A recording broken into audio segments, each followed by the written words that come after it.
தளபதியார் அவர்கள் இது போன்ற அருந்ததி சமூகத்தைச் சேர்ந்த ஒடுக்கப்பட்ட சமூகத்தைச் சேர்ந்த தலைவர்களுடைய சிலைகளை எல்லாம் முன்னிலைப்படுத்தி நம்முடைய பெருமதிப்பிற்குரிய தலைவர் அதியமான் அவர்களுடைய ஆலோசனையின் பேரிலே இன்றைக்கு இது போன்ற தலைவர்களுடைய சிலைகளை எல்லாம் நிறுவுகிறார்கள் என்று சொன்னால் உள்ளபடியே அடையாளமற்ற மக்களுடைய அடையாளமாக விளிம்பு நிலையிலே இருக்கிற அந்த மக்களை கை தூக்கி விடுகிற ஒரு போராளி தலைவராக தலைவர் அதியமான் இருக்கிற இந்த வேளையிலே இவருடைய துணை கொண்டு இன்னும் பல நூறு தலைவர்களுடைய வரலாற்றை மீட்டெடுப்பதற்காக இந்த திராவிட மாடல் அரசுடைய தலைவர் தளபதியார் அவர்கள் இருப்பார் என்கிற நம்பிக்கையோடு இந்த திராவிட இயக்க தலைவர்களுடைய வழியோடு தலைவர் அதியமான் அவர்களுடைய ஆலோசனையோடு தொடர்ந்து இந்த அருந்ததி கூட்டமைப்போடு பயணிப்போம் என்பதை சொல்லிக்கொண்டு வாய்ப்புக்கு நன்றி பெஸ்ட் ஆசிரியர் மற்றும் SCA அரசு ஊழியர் சங்கத்தினுடைய மாநில தலைவர் மதிப்பிற்குரிய தோழர் ஹரியர்.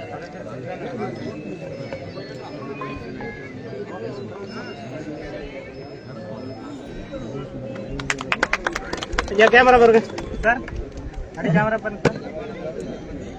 Thank you sir. அரசு ஊழியர்கள், ஆசிரியர், பேராசிரியர் பெருமக்களுக்கும் எனது முதற்கண் வணக்கத்தை தெரிவித்துக் கொள்கிறேன்.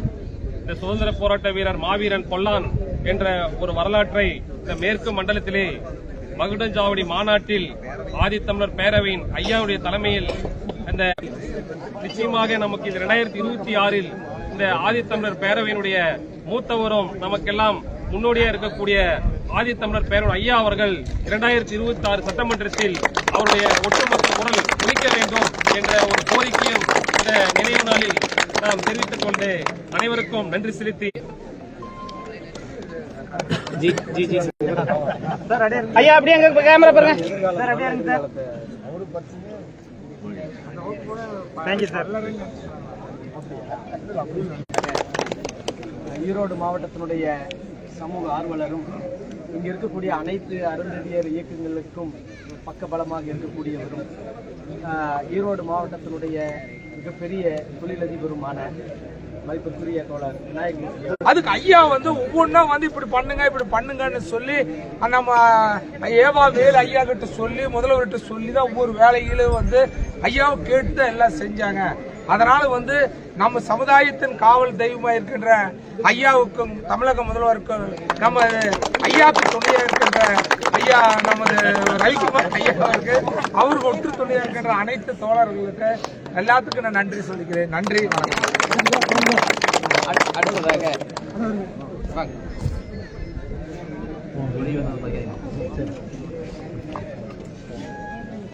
சார் சால்வ் பட்டன் பாருங்க சார்.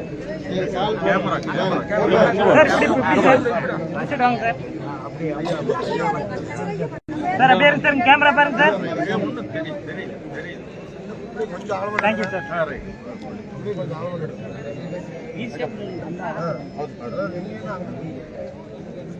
Thank you sir.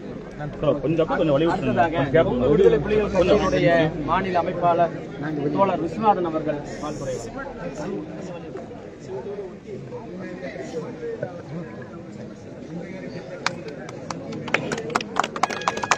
கடந்த 9 ஆண்டுகளாக பல்வேறு அமைப்புகள் மாவீரன் பொல்லான் அவர்களுக்கு மணிமண்டபமும் குதிரையுடன் கூடிய விண்கலை சிலை அமைப்பதற்கு 9 ஆண்டு இருந்துச்சு இல்லையா அந்த பயணம்.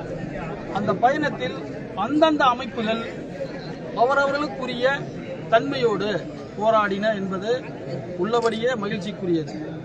ஆனால் போராட்டம் என்பது ஒரு வடிவம் என்றால் அதை செயல்படுத்துவது, அதை செயலூக்கம் பெற வைத்து அது வடிவம் தருவது ஆதித்தமிழர் பேரவையின் ஐயா தலைவர். இது வெளிப்படையா நாம ஒத்துக்க வேண்டிய விஷயம். எல்லாரும் ஆல்போஸ்ட் அடிச்சிருக்கலாம், போராடி இருக்கலாம், எல்லாம் அவர்களுடைய பங்களிப்பை செய்திருக்கிறோம். ஆனால் இதற்குரிய அமைச்சரை பார்த்து எனக்கு நான் உங்களை மாதிரி இங்க பார்த்ததெல்லாம் இல்லை. நாம் உள்ள பகுதியில் இருக்கக்கூடிய அரசியல் என்ன என்பதை இங்க இருக்கக்கூடிய சமூக மக்கள், குறிப்பாக அருந்ததியர்கள் உணர்ந்து கொள்ள வேண்டிய தேவை இருக்கிறது. இந்த இந்திய துணைக்கண்ட நாட்டில்தான் சாதி எனும் கட்டமைப்பு இருக்கிறது. அந்த சாதி எனும் கட்டமைப்பு தான் பிரமிடு என ஒரு வகையில் கட்டமைத்து இருக்கார்கள். இப்படி மேலே ஏறும்போது படிவரிசையில இப்படி மேலே அவன் கீழானவன் அப்படின்னு அவனை துன்புறுத்தணுமா இல்லையா? இதே வன்னியர் இன்னொரு சமூகத்தை பார்த்து துன்புறுத்துறாரா இல்லையா? ஒரு நாடார் இன்னொரு சமூகத்தை பார்த்து துன்புறுத்துறாரா இல்லையா? இந்த மனநிலை உள்ள இந்த சாதிய கட்டமைப்புக்கு உட்பட்டு இருப்பதிலேயே பார்ப்பனிய கட்டமைப்பில் கீழ்நிலையில் உள்ள எந்த ஒரு சாதியுமே இதுக்கு மேல நமக்கு எதுவுமே கிடையாது. இதன் பின்னாடி ஒரு சாதி இருக்குது அப்படின்னு சொன்னா திருநங்கை திருநம்பின்னு ஒரு பிரிவு வேணா இருக்கு, நம்மளோட கேவலமா பாக்குறவங்க. ஆனா அருந்தர் சமூகத்துக்கு இவ்வளவுதான் கீழான நிலை, இவ்வளவுதான் கேவலமான நிலை, புழுப்பூச்சி கூட கேவலமா பார்த்த அந்த நிலையில திமுகவுடைய தலைவர், தமிழ்நாட்டின் முதலமைச்சர் கீழ் நிலையில் இருக்கக்கூடிய அவர்களுடைய கோரிக்கையை எடுத்து வாளேந்தி வில்லேந்தி போரிடக்கூடிய நபர்கள் தான், இவர்களுக்கு இந்த மண்ணில் அனைத்து உரிமை உண்டு என்பதை நிரூபிக்கும் வண்ணம் இந்த பொல்லான் மாளிகை கட்டி எழுப்பியுள்ளார், இந்த பொல்லான் சிலையை நிறுவியுள்ளார். இதற்காகவே எதிர்வரும் திராவிட மாடல் 2.0 தேர்தலில் அனைத்து மக்களும் நன்றி கடனோடு 200 தொகுதியை திட்டமிட்டுள்ளார்கள். நமது மேற்கு மண்டல பகுதியான 67 தொகுதியிலும் பெருவாரியான மக்களை நமது உதயசூரியன் சின்னத்திற்கு வாக்களிக்க வைத்து கூட கடுகளவு கூட தயக்கம் காட்டாது அவர்கள் தலைமையில் தான் நாம் திமுகவை ஆதரிப்போமே தவிர திமுக தலைமையை நாம் ஆதரிப்பதற்கு தயாரில்லை. திமுக தலைமையை ஆதித்தமிழர் பேரவையோடு சேர்ந்துதான் ஆதரிப்போம், களமாடுவோம். அதன் மூலியமாக அருந்தர் சமூகத்திற்கான அரசியல் அங்கீகாரத்தை பெறுவோம் என்பதை இந்த நாளில்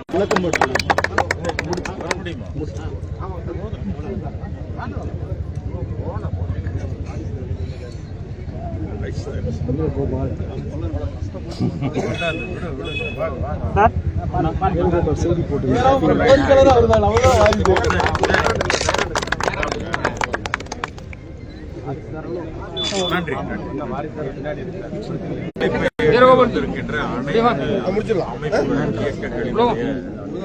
மதிப்புக்குரிய தலைவர்கள் அனைவருக்கும் உண்மையிலே இந்த நிகழ்விலே இன்றைக்கு முதல் ஆண்டு. அதுல பாத்தீங்கன்னா நேற்றைக்கு மாற்றுத்திறனாளிகளுடைய என்னென்ன செய்திருக்கிறார்கள் என்கிற பட்டியலெல்லாம் நிறைய வெளியே வந்திருக்கிறார்கள். அது மட்டுமல்ல, நம்முடைய மக்கள் பள்ளிக்கூடத்துல படிக்கிறதுல பாதியை நின்றுட்டு இருந்தாங்க. அந்த இடைநிற்றலை முற்றிலும் தவிர்த்து இருக்கிறார்கள். இது யாருக்கு நன்மைன்னா அருந்ததியர் மக்களுக்கு தான். இந்த திராவிட முன்னேற்ற கழக அரசு கலைஞர் ஆட்சியில் இருக்கும் போதே முதலில் நாம் ஒரு கோரிக்கை வைத்தோம். அதுதான் மாவீரன் ஒட்டி வீரன் அவர்களுடைய அங்க நினைவு மன்றம் பாளையங்கோட்டையில எழுப்பியிருக்கிறாங்க. அதையும் இதையும் கொஞ்சம் ஒப்பிட்டு பாருங்க, எப்படி வித்தியாசம் இருக்கு. அத ஒரு கோயில் கருவறைக்குள்ள உள்ள கொண்டு போய் திணிச்சு அவரை ஒரு குதிரையை கொண்டு போய் உள்ள உட்கார வச்சு அதுக்கு மேல உட்கார வச்சு உள்ளார். இங்க வந்த யாரும் இப்படிதான் நின்று பார்க்கணும். அவர் எந்த ஜாதியை சேர்ந்தவரானாலும் ஒரு சக்கிலியன் அங்க உட்கார்ந்து இருக்கிறாருன்னா இப்படிதான் பார்க்கணும். அவங்களுக்கு அதுதான் இப்ப சிக்கல். ஒரு சக்கிலியனை போய் இப்படி தலை நிமிர்ந்து பார்ப்பதா, இப்படி தலை நிமிர்ந்து பார்க்க வைத்து விட்டார்களே. அந்த வயிற்றெரிச்சல் இன்னைக்கும் பல பேருக்கு இருக்குது. ஆனா அதையெல்லாம் தாண்டி இன்னைக்கு அதை நிறைவேற்றிருக்கிறோம். முதல்வர் இங்க வரும்போதே இங்க உங்களுக்கெல்லாம் தெரியும், நிறைய பேர் கருப்பு கொடி அது இதெல்லாம் பண்ணாங்க. அதையெல்லாம் தவிர்த்திருக்க வேண்டும். ஏன் நீங்க செஞ்சீங்க? ஒரு முதல்வர் வரும்போது இதையெல்லாம் செய்யலாமா? நாங்கள் லட்சக்கணக்கான பேர் இங்கே திரட்டலாம் என்று திட்டமிட்டோம். ஏன் அதை குறைத்து கொண்டோம்? நடத்த வேண்டிய நிகழ்ச்சி அது. ஏன் நீங்க பண்ண அட்டூழியத்தினால அதை நாங்க நிறுத்திட்டோம். ஒருத்தர் சொல்றாரு, பொல்லானங்கிறவரே வரலாற்றுல இல்லைங்க, பொய்யுங்க, அப்படி ஒரு பாத்திரமே இல்ல ஒருத்தர் சொல்றாருங்க. ஆனா கருவிகள் நீங்க உள்ள நுழைஞ்சு பாருங்க, மேல வச்சிருக்கு. இங்க நம்ம வாரிசுகள் அதை கொடுத்திருக்கிறார்கள். அதெல்லாம் எப்படி வந்தது? ஒரு பாத்திரமே இல்ல அப்படின்னு நீ சொல்றியே, இதெல்லாம் எப்படி வந்தது? ஆக எங்களை ரொம்ப காலத்துக்கு ஏமாற்ற முடியாதுங்க, கொஞ்ச காலத்துக்கு வேணா ஏமாற்றலாம். உண்மையிலே இந்த தமிழ்நாட்டினுடைய வரலாறு என்பதே எங்களுடைய பகடைகளுடைய வரலாறு தான். எங்களுக்கு இருக்கிற வரலாறு வேற யாருக்காவது இருக்கா? சொல்லுங்க பார்க்கலாம். எங்களுக்கு இருக்கிற வரலாறு வேற யாருக்காவது இருக்கா? நாங்க வெச்ச இதுவரைக்கும் ஆதித்தமிழர் பேரவை இந்த திராவிட மாடல் அரசுக்கு வைத்த கோரிக்கைகள் அத்தனையும் நிறைவேறி இருக்குங்க. இப்ப நம்ம என்ன கோரிக்கை வச்சோம்? குயிலிக்கு சிலை போய் நினைவந்தல் செலுத்துங்கன்னு சொன்னாங்க. இப்ப அங்க என்ன இருக்கு? குயிலினுடைய சிலை வந்ததா இல்லையா? வந்திருக்கிறது அல்லவா? ஆக தொடர்ந்து நாம் வைக்கிற கோரிக்கைகள் இங்கே நிறைவேறிக் கொண்டே இருக்கிறது. ஆக நம்முடைய கோரிக்கை பாருங்க, நம்ம ஒண்ணு ஆதி திராவிடர்ங்கிற ஒரு பேரு நமக்கு பிடிக்கலன்னு சொன்னோம். இன்னைக்கு என்ன நடந்திருக்குது? ஆயிரக்கணக்கான விடுதிகளுடைய பெயரை சமூக நீதி விடுதிகள் என்று மாற்றப்பட்டிருக்கிறது. இந்த நிகழ்ச்சியில பொல்லானவர்களுடைய சிலையை, இந்த நினைவு மண்டபத்தை திறந்து வைக்க வந்த முதல்வர் அவர்கள் இதே உள்ளே இருக்கிற அந்த மேல இங்கே வந்திருக்கிற 48 பேருக்கு அன்னைக்கு பட்டா வழங்கி கொடுத்திருக்கிறார். அதான் சப்ஜெக்டே முடிஞ்சு போச்சுங்க. இன்னைக்கு இங்க இருக்கிற அவர்களுடைய வாரிசுகளுக்கு என்ன பிரச்சனை? ஒரே ஒரு பிரச்சனை தான், அவர்களுக்கு வாரிசு உதவி பணம் மட்டும் வேண்டும், வேற யாருனாலையும் முடியாது. நீங்க டெல்லி வரைக்கும் போனாலும் நடக்காதுங்க.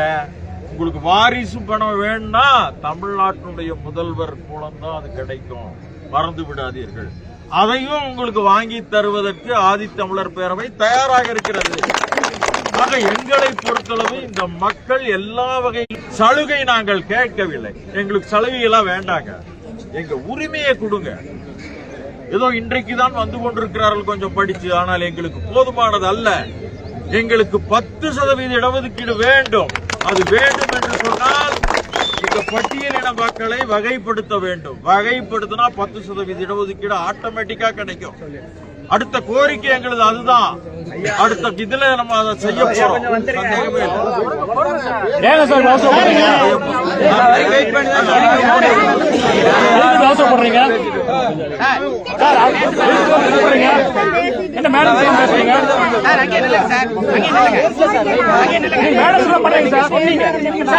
சந்தேகமே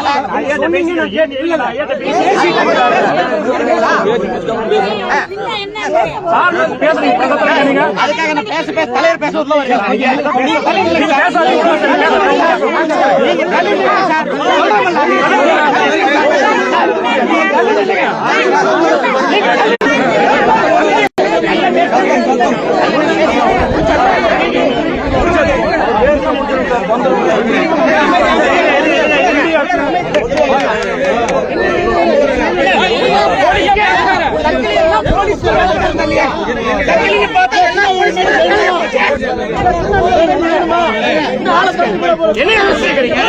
நம்ம இந்த ஆளுங்கட்சியோடு சேர்ந்துதான் கடந்த காலத்திலும் நாம் பயணிச்சோம்.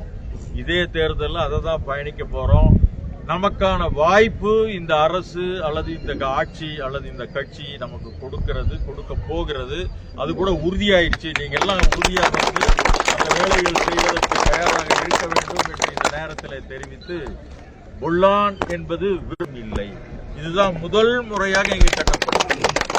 இதை பார்த்த இங்கே இருக்கிற நம்முடைய ஆதிக்க சாதி நண்பர்கள் எல்லாம், எங்களுக்கு இந்த மாதிரி சிலை இல்லையே, எங்களுக்கு இந்த மாதிரி மணிமண்டபம் இல்லையே, கட்டுங்க, யார் வேண்டாம்னாங்க, நாங்க தடுத்தோமா? ஆனா நீங்க உரிமை சாப்பாடு கூட அதை விட்டுட்டு, நான் உங்க வீட்டுல வந்து குடிப்பேனே, நான் உங்க வீட்டுல சாப்பிடாம இருக்கிறேனா, இது என்னவா? இதுவே ஒரு வன்கொடுமை தான். உங்க வீட்டுல என்ன கூப்பிடு, உங்க வீட்டுல என்ன கூப்பிடு, உங்களுடைய நினைவகத்துக்கு என்ன கூப்பிடுங்க, எங்க பிரதிநிதிகளை கூப்பிடுங்க, நாங்க வர்றோம்.